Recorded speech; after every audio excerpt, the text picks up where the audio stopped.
steel door hinge with 2 ball bearings. Getting rusty of the hinge bothers the users, that's why we insist to use stainless steel material.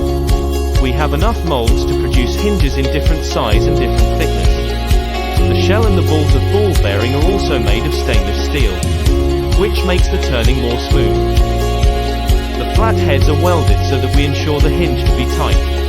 After high quality polishing, the hinge looks nice. The position of the screw countersunk head is slightly lower than the surface of the hinge. Workers set the position on the door according to the shape of the hinge. It can be quickly installed with a screwdriver. The key to keep the door hinge smooth is tension oil. The tension oil we're using is fireproof, which achieve European standard.